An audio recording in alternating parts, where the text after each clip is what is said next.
What's happening, YouTube? Jonathan Pariente, The Education 10 here, coming at you guys with another video. Want to ask you guys to please continue to check and subscribe to my channel for more YouTube videos. So, the Yankees. Been a little quiet so far during the off-season, but they made another pretty decent move. Yankees, just the other day, signed DJ LaMahieu, the ex-Rocky, to a 2-year, $24 million deal. Basically now, with this signing, the Yanks are no longer pursuing Manny Machado. I have no problem with this move. I think this is actually a better move than Machado.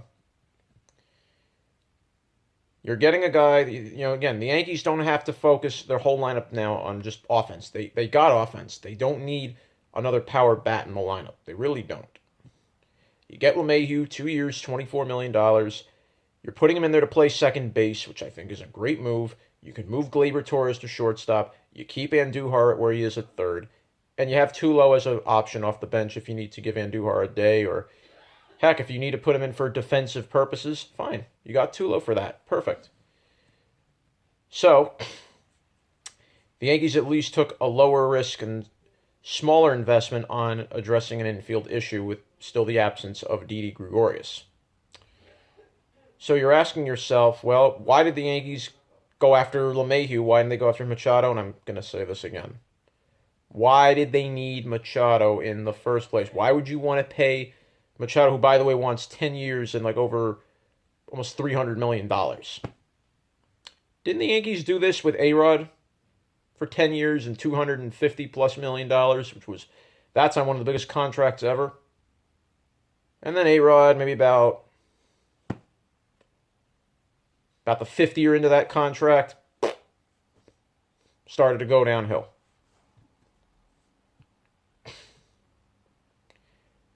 That was why this was a smart move with LaMahieu. The Yankees don't want to make ridiculous contracts now anymore. Those days with the Yankees of making those deals, I think, are over. They need to now go after the biggest problem that still needs fixing right now, and that's starting pitching. So, with the Yankees still having money to spend, getting LaMahieu was a good short-term investment. And the good thing is you have him for 2 years.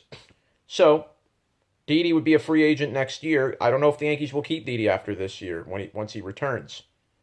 So you have at least LaMahieu you can use for another year, and then kind of just work things out through there.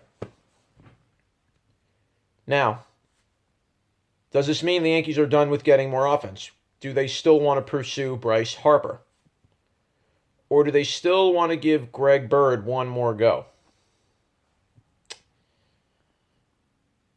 For a team that needs pitching, I would think that the Yankees should be done now with getting an offensive bat. Now they need to look at starting pitching. So far, still, Corey Kluber is out there. Carlos Carrasco is out there. Dallas Keuchel is still out there. The Yankees still have some pitchers out there that they could still make a move at if they pursue it.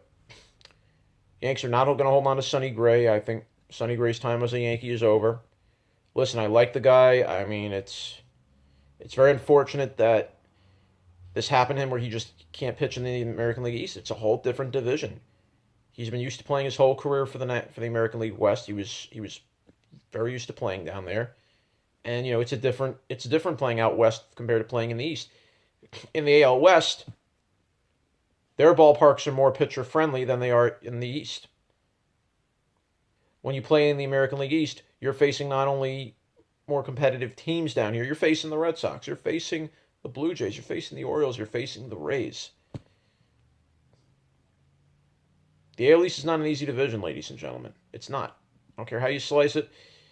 It's particularly harder when you become a National League pitcher to come to the American League and expect to duplicate what you did in the NL to the AL. Big difference. So, now with LaMahieu signed, the Yankees already have signed Paxton.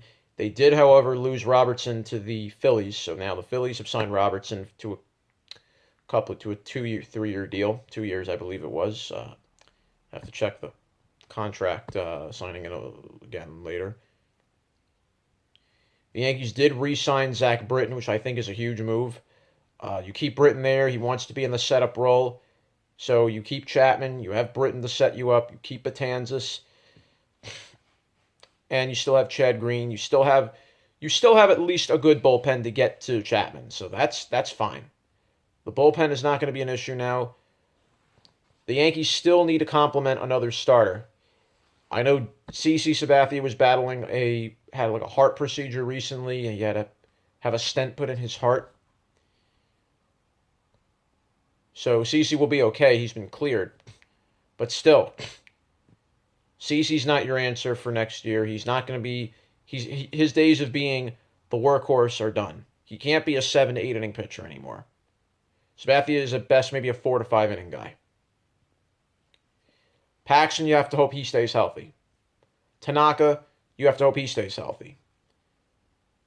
Can Severino be that ace that he looked like for the first half of the year before he flamed out? Is Severino going to actually turn around his struggles from the second half? That remains to be seen.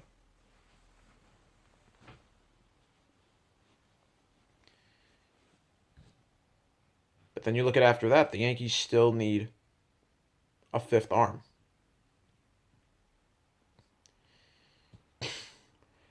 Now, by not pursuing Machado, the Yankees have faith in Andujar. But now my question is, if they're going to go after a starter, does that mean they're going to trade Andujar?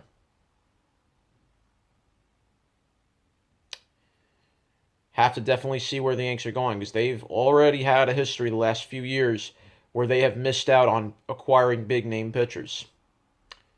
Just ask a year ago, they got Sonny Gray when they could have gotten Justin Verlander. He went to the Astros, they won the World Series. Yankees could have gotten Patrick Corbin. He signed with the Nationals.